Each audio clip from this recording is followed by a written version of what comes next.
네, 안녕하세요. 네, 토가연, 네, 랜덤입니다. 네, 금일은, 생애 최초의 토지 투자.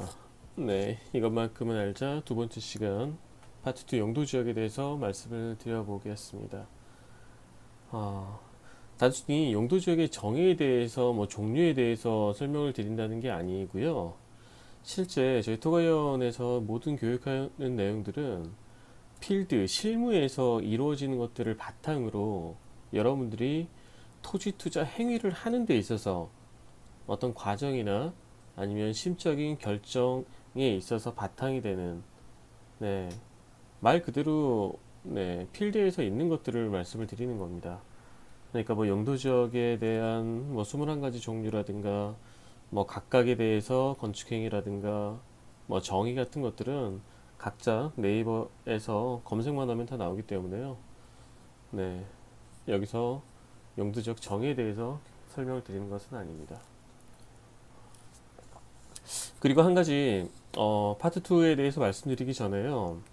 유튜브에 보니까 구독수도 굉장히 많고 조회수도 많은데 공인중개사분은 아니세요. 그냥 개인이신데 이제 전원주택을 본인이 땅을 사서 땅을 매입하는 과정 그리고 집을 짓는 과정을 통해 가지고 이제 얻은 깨달은 바를 말씀을 해주신 건데 그분 내용 다 좋더라고요. 근데 이제 한 가지 어, 좀 이렇게 수정을 해야 될까요? 내용을 한 가지 짚어본다면 그분이 금융권에 계신 것 같기는 한데 이런 표현을 쓰시더라고요. 뭐냐면 여러분들이 이제 땅을 매입을 하시잖아요. 땅을 매입하는 과정, 땅을 매입하는 과정에서 이렇게 지도도 여러 가지 보고 많이 이제 보시게 되시는데 보는 건 괜찮아요. 상관없는데 중요한 것은 이렇게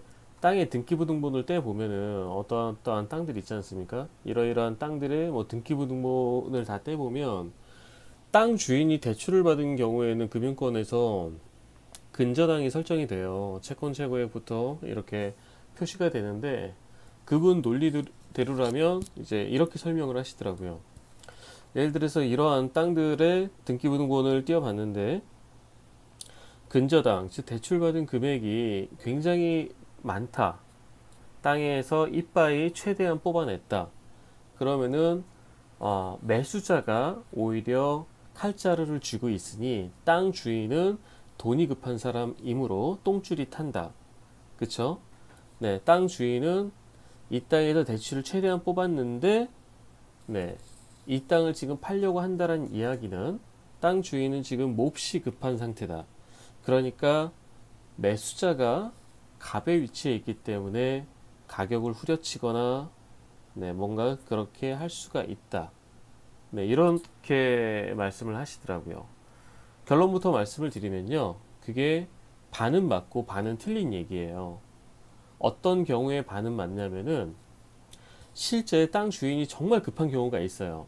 지금 저한테도 저쪽 경상도 지방 쪽에서 이제 저한테 땅 좀 팔아달라고 계속 부탁하시는 분이 계시는데 그분은 사정이 너무너무 급하시더라고요. 그래서 거의 대출도 지금 꽉 끼어 있지만 공시지가 수준에서 지금 던지시려고 그러시고 있어요.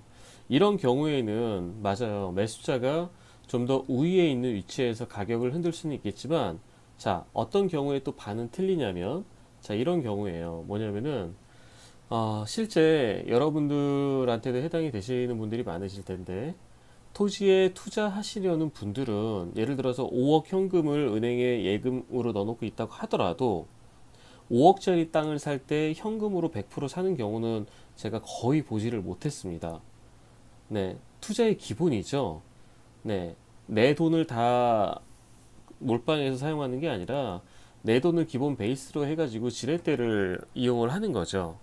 네, 그리고도 요즘은 그런 경우 말고라도요.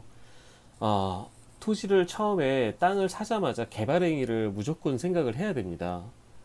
네, 이렇게 전, 답, 이런 것들을 이제 원형지라 그러죠. 농지, 임야라 그러는데, 얘네들을 사는 건 그냥 돈 주고 사면 돼요. 대출을 받던 모아도 내 돈이 들어가던. 중요한 것들은 사는과 동시에, 즉 매수와 동시에 매도 전략이 지금부터 나와주지 않으면 안 돼요. 이 매도 전략이 나오는 것 중에 가장 큰 바람직한 전략은 이런 걸 이제 비사업용 원형지라 그러죠. 이런 것들을 이렇게 집 있는 것들, 뭐 공장, 창고 있는 것들, 이런 근생시설이라든가 그런 것들로 이런 식으로 바꿔줘야 됩니다. 네. 어떤 식으로 바꿀까요? 즉 개발 행위를 통해서 바꾸는 거예요. 바꿔줘야지만 사업용으로 바뀌면서 그 개발에 들어갔던 이런 비용들을 필요 경비로서 인정받아서 털 수도 있습니다. 네, 그러려면 이러한 농지들을 개발 행위를 할 때 그냥 할까요? 돈이 들어가겠죠. 그리고 또 가장 중요한 점 하나, 땅에서 대출을 이빠이 뽑는 방법 중에 하나가 개발 행위를 득하잖아요. 지금 이런 땅 같은 경우는 지금 이렇게 73 전이지 않습니까? 이 전 상태에서 은행에다가 대출 좀 해주소 하면은 뭐 잘 나와야 50%예요. 한 40%? 네, 한 30%이 정도밖에 안 나올 겁니다. 네. 근데 이게 개발행위를 만약에 득했다. 그러면은 거의 대지에 준하게끔 개발행위가 70%, 80% 어쩔 때는 100%가 될 때도 있습니다. 네. 그러므로 땅에 등기부등본을 띄워봤는데 무조건 융자가 꽉 차 있다. 그래서 이거는 내가 가격을 흔들 수가 있겠지. 어? 공인중개사가 제시하는 가격은 무조건 높을 거야. 근데 등기에 등본 보니까 대출이 꽉 껴 있어. 그러므로 이 가격은 지금 나한테 장난질 치는 거야. 맞지 않아. 네, 이렇게 하다가는 물건 다 놓칩니다. 네, 그렇기 때문에 가장 중요한 건 제가 앞 시간에도 프롤로그에도 파트 1에 얘기했지만 사람 거래, 사람을 믿을 수 있는 사람을 찾는 건데 네, 사람을 못 믿겠다. 내가 직접 판단한다. 그분처럼 전원주택 지어서 이제 경험담을 올리신 그분처럼 하신다면은 네, 이 부분에 융자 껴있는 부분에 있어서 무조건적으로 네, 땅 주인이 똥줄 탄다 생각하시면 안 돼요. 현금 5억이 있더라도 내 돈 2억만 받고 3억은 대출로 땡겨서 하고 나머지 또 3억 현금 가지고 또 다른 땅 잡고 개발행위 해서 대출 이빠이 받고 그렇게 해서 세금 절세 전략 가져가고 네, 이게 땅 투자, 토지 투자의 기본입니다. 네, 그러니까 그 부분에 있어서는 여러분들이 좀 걸러 들으셔야 됩니다. 네, 서론이 길었고요. 그러니까 제가 지금 길게 말씀드리는 이 부분은 왜 그러냐면 까딱 잘못하면은 정말 현지 부동산이나 뭐 공인중개사나 컨설팅하는 사람들이 어떤 제시하는 가격이라든가 뭐 전부 다 장난질 치는 걸로 오해를 하시는 분들이 뭐 많아요. 네? 물론 부동산의 특성이라는 게 있어요. 양의 성질이 아니라 음의 성질이기 때문에 음의 성질, 특히나 땅은 그렇죠. 네, 기본 베이스가 어둡고 차갑고 부정적이고 이런 느낌이에요. 아파트 따뜻하고 양의 성질이고 좋잖아요. 고급 가방, 고급 시계. 네, 심적공부 파트에서 추후에 다시 설명드리도록 할게요. 토지의 특성이기 때문에 대부분의 사람들은 기본 베이스를 네, 부정적인 인식을 깔고 가기 때문에 잘못하면은 토지 투자하시는 데 있어서 상당한 걸림돌로 작용이 될 수가 있어서 말씀을 드리는 겁니다. 네, 두 번째 파트 2 용도 지역 말씀을 드릴 텐데요. 이 내용은 뭐 완전 초보 투자자분들만 하는 것이 아니라 정말 베테랑 고수분들이라도 최우선으로 체크하고 검토하고 고민하는 그런 내용입니다. 이제 제가 여기도 차이점이라고 해놨는데 개별적인 토지 투자의 구성 요소들 굉장히 여러 종류가 있죠. 땅의 생명 5가지 뿐만이 아니라 나머지들도 많습니다. 뭐 도로 조건도 그렇고 전기시설, 뭐 관정 여부, 상수도 여부, 도시가스 여부도 그렇고, 뭐 향 여부도 그렇고, 분할 여부도 그렇고 굉장히 많죠. 네, 해당 매물의 상황에 맞게 실시간으로 접목해서 네, 지금 이렇게 생각할 수 있는지라고 제가 적어놨는데 이 줄 한 문구가 네, 정말 전문가의 그 뇌를 노가다시키는 네, 그런 과정입니다. 네, 해당 매물의 상황에 맞게 실시간으로 접목해서 여러 가지 구성 요소들을 생각을 해야 돼요. 한 개 한 개의 구성 요소를 따로 떨어뜨려서 생각을 하는 게 아니라는 것입니다. 네. 그리고 객관적인 구성 요소들, 앞전에 말씀드렸던 그런 것들, 그리고 눈에 보이지 않는 투자 행위에 있어서의 투자 결정 단계의 심적 공부 등에 있어서 전략적 활용. 이게 이제 초보와 고수의 차이인 겁니다. 네, 말이 어렵죠? 네, 저도 이해합니다. 네, 토지 투자 시 가장 중요한 과정은 토지의 구성 요소를 하나하나 개별적으로 쭉 나열하는 게 아니에요. 용도 지역은 뭐지? 계획 관리네. 생산 관리네. 오케이. 도로 2m 폭이네. 현황 도로네. 뭐 이런 식으로 지목은 전이네. 대지네. 네. 이 나열하는 과정이 중요한 게 아니라 그거를 이제 어떻게 서로 짝지어주고 활용 방안을 서로서로 어떻게 연결시키느냐가 토지 투자에서는 이제 가장 어려운 겁니다. 예를 들면은 용도지역과 도로를 개별로 보는 것이 아니라 해당 용도지역에 건축 가능한 건축물과 도로를 접목해서 가능성 여부를 살펴봐야 되겠죠. 그쵸? 또한 토지의 모양도 접목하고 추후 분할 여부와 개발 행위를 어디까지 할 것인가를 서로 융합해서 생각을 하는 게 토지 투자 결정 과정을 걸어가는 길입니다. 네. 그리고 이 모든 것들은 추후에도 제가 계속해서 강조하지만 지자체 조례가 가장 밑바탕이 돼서 중심을 잡고 가야 되는 겁니다. 네. 제가 여기도 말씀드렸지만, 저러한 위에서 말씀드린 구성 요소들의 상호 융합은 이런 분석 과정은 전문가의 영역일 수도 있어요. 네. 이제 초보 투자자분들은 최소한 기본기는 토지 투자의 구성 요소들이라고 제가 말씀드렸죠. 그것만이라도 나열해서 눈에 익히고 지목 여러 가지 계속 들어보면서 귀에 익혀야죠. 용도지역 귀에 익혀봐야죠. 그쵸? 귀에 막 쏙쏙 박아놔야 된다는 거예요. 이 쏙쏙 박아놔야 된다는 게 뭐냐면요. 한두 푼 투자하는 이런 행위가 아니기 때문에 토지 투자는 예를 들어서 어떤 공인중개사가 여러분들한테 어느 날 연락이 왔어요. 좋은 땅 나왔습니다. 어느 날은 보전관리라고 연락이 왔어요. 그랬을 때 귀에 쏙쏙 들어오는 그 보전관리라는 단어에 여러분들의 뇌가 가슴이 투자 행위에 있어서 느끼는 반응과 네, 2차 선별된 계획관리 개발지에서 나왔습니다. 이 단어를 듣고 귀에 쏙쏙 박혀서 느끼는 여러분들의 심장과 여러분들의 머릿속에서 느끼는 그런 감정들이 서로 달라야 돼요. 네. 그래야지만 여러분들은 투자 행위를 남들보다 더 우선적으로 하실 수가 있습니다. 그렇기 때문에 수많은 그런 구성 요소들 단어만이라도 하나하나 나열해서 눈에 익히고 귀에 계속해서 쏙쏙 박아놔야 한다는 뜻입니다. 네. 그 첫 번째 기본기가 제가 말씀드린 땅의 생명 5가지예요. 용도지역, 입지, 개발 호재, 규제, 지목입니다. 네.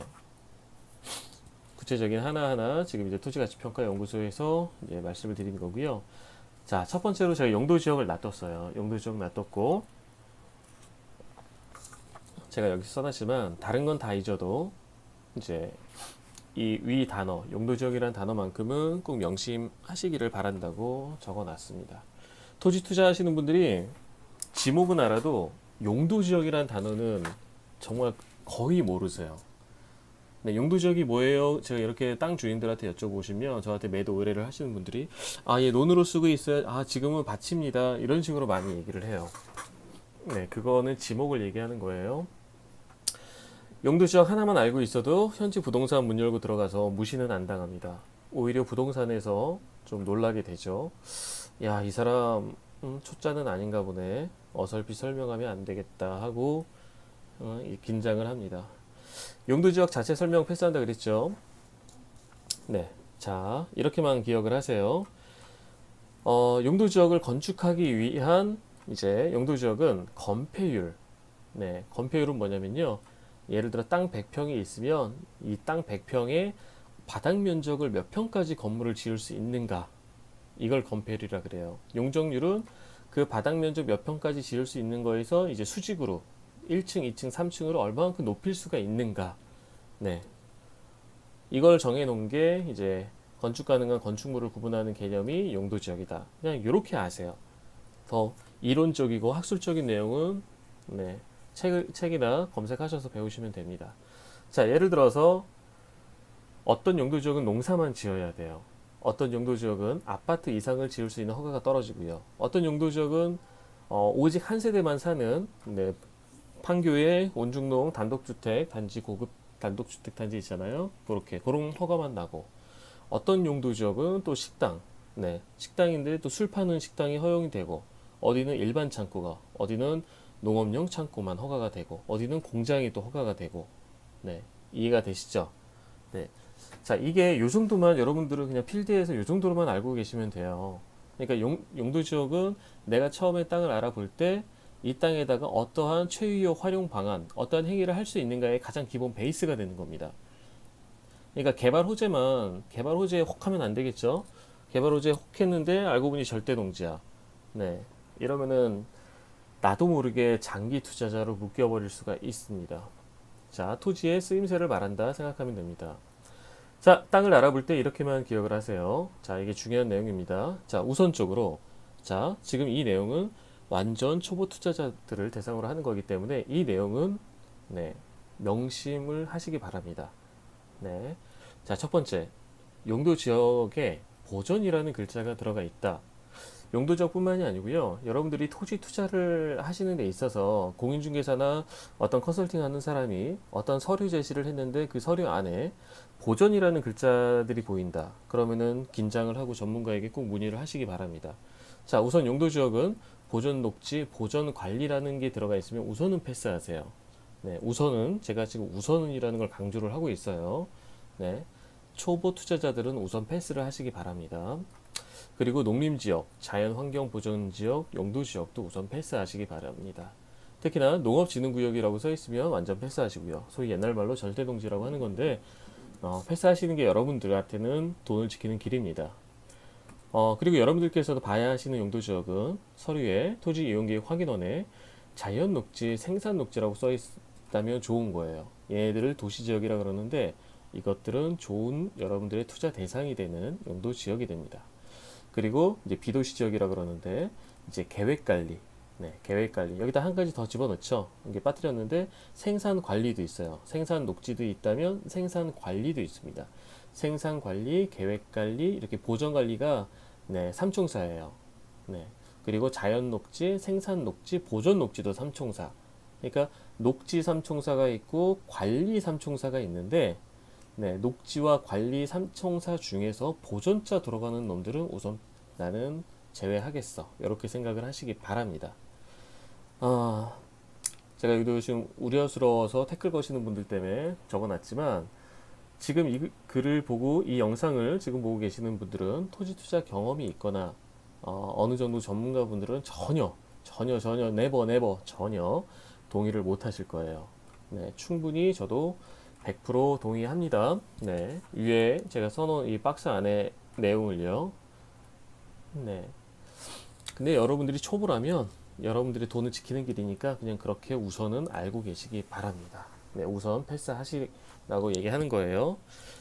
저 역시도 보지 말라고 한 용도지역, 뭐 보전관리라든가 농업진흥구역, 절대농지에서 아주 훌륭한 수익을 기록한 저희 고객분들한테 네, 훌륭한 투자 수익을 준 경험도 있습니다. 헌데 자, 이게 중요한 건데 이는 용도지역 이외에 다른 구성 요소가 더 중요했을 경우에요. 제가 이제 부산에 사시는 사모님한테도 소위 맹지이면서 절대농지 땅을 한 3년 전에 안내를 해드렸는데 지금 상당한 집가 상승은 물론일 뿐더러 네, 훌륭한 예상했던 매도 전략이 그대로 맞아 떨어지고 있는 경우가 있어요. 이거는 용도 지역은 무시하고 다른 구성 요소, 그 땅의 입지라든가 그 땅 주변의 개발 호재라든가 그런 것들의 더 뛰어남이 용도 지역을 커버했을 경우에만 해당이 되는 겁니다. 네, 그러니까 초보 투자자분들이 그런 게 판단이 되겠어요? 어렵지? 네, 그런 것들은 전문가의 영역입니다. 네, 제가 여기도 써놨네요. 특히 입지가 최상급이라면 용도 지역을 무시할 수도 있어요. 투자 목적인 가수요의 흐름을 파악하면서 얼마든지 투자를 할 수도 있습니다. 네, 하지만 쉽지 않죠. 초보 투자자분들은 묶일 확률이 높습니다. 그렇기 때문에 좀 더 경험하시고 안전하게 정말 피 같은 돈 안전하게 수익률 작게 먹으면서 몇 번 경험하시고 들어오시는 또 늦지가 않습니다.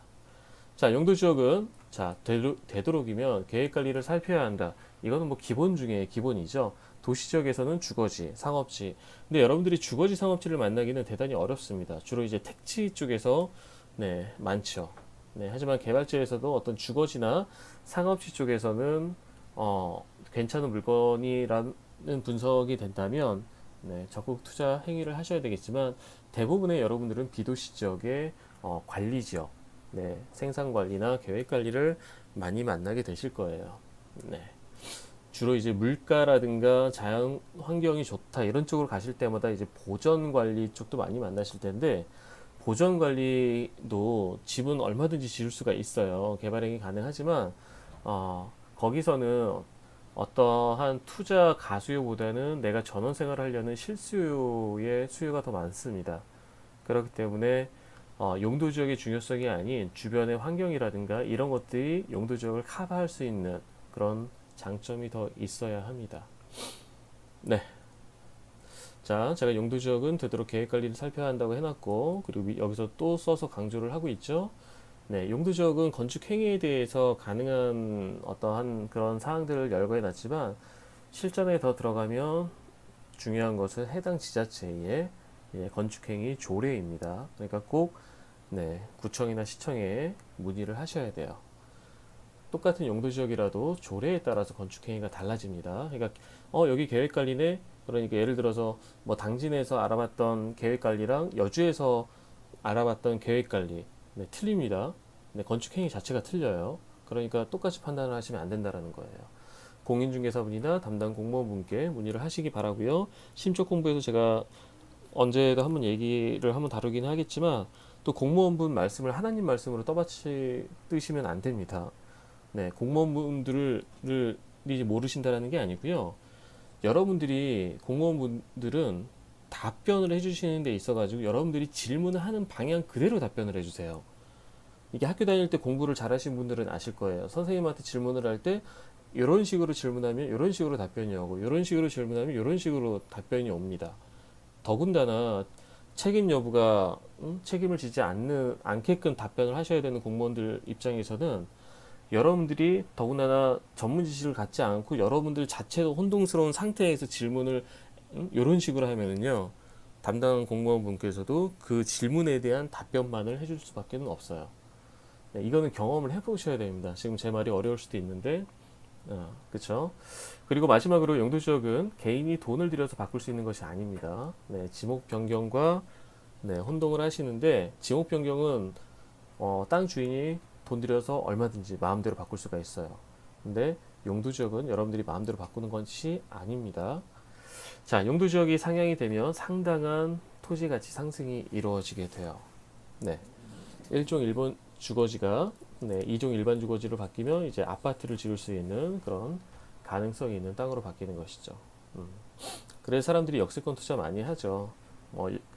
역세권 광장 앞에 뭐 300m, 500m 뭐 상업지로 뭐 바뀔 곳이다 막 그러면서 절대 농지를 막 이렇게 하죠. 네. 그거에 대해서는 제가 추후에 한번 논하겠지만 잘 판단하시기 바랍니다. 자, 절대농지 옛날 말이니까 이제 이런 표현을 쓰시면 안 되지만 여러분들은 이 용어에 익숙하시기 때문에 농림지역, 농업진흥구역 땅이 관리지역으로만 상향돼도 네, 엄청난 거예요. 아까 말씀드렸지만 관리지역은 보존관리, 생산관리, 계획관리 있다 그랬죠? 네. 네, 그러니까 절대농지가 이 셋 중에 하나로만 바뀌어도 땅값은 많이 올라갑니다. 이게 토지 투자에 있어서 틈새 시장이라고 하는데 농림지역 해제 파트에 해당이 되는 거예요. 그러니까 어설피 초보 투자자분들이 이런 데 절대 농지인데 공인중개사 분께서나 안내해주는 사람이 계획관리나 뭐 생산관리 이런 걸로 풀릴 가능성이 있습니다 라는 거를 확률로 받아들여야지 확정으로 받아들이면 안 돼요. 이해하시겠죠? 네. 이제 또 이 부분에 있어서 또 짚고 넘어가야 되는데 현지 공인중개사분들도 이 용도지역의 중요성을 무시하는 분들이 상당히 많아요. 특히 연세 좀 있으신 공인중개사분들이 그런 경우가 많은데 그리고 개발 호재의 압력이 너무나 강한 지역은 용도지역을 좀 하찮게 여기는 경향이 좀 있습니다. 그분들 논리를 따시면 어차피 시간 지나면 개발이 될 텐데 응? 그런 대박 나는 거 아니야? 그러니까 투자니까 지금 투자하는 게 맞지 절대농지를. 네. 이런 말 듣고 투자하면 맞을 수도 있고 꽝일 수도 있어요. 예전엔 경험인데 저를 찾아오셨던 분이 보전녹지 그린벨트 공인용 산지 도시 자연공원으로 묶인 땅을 투자하셨던 분도 계세요. 서울 쪽에서. 네, 현재 이제 부동산의 안내를 받아서 사셨죠. 근데 불안했는지 나중에 또 저를 찾아오셨던 분이에요. 그 부동산 논리에 의하면 나중에 싸그리 개발이 되면 엄청나게 곱절로 가격 뛰는 거다. 이런 식으로 얘기했다 그러더라고요. 네. 이런 말 때문에 그 나중에가 본인 살아생전이 아닐 수도 있습니다. 투자자분의. 자녀분의 자녀의 자녀 때가 될 수도 있다라는 거, 몇 대가 건너가야 될 수도 있어요. 그러니까 용도죠. 그리고 나머지 이런 것들이 이제 규제라는 거죠. 규제가 한꺼번에 다 묶여 있는 거였는데, 첫 번째, 여러분들께서는 이제 용도 지역에 있어서는 보전자 들어가는 거는 신중하게 살펴보셔야 된다라는 겁니다. 아시겠죠?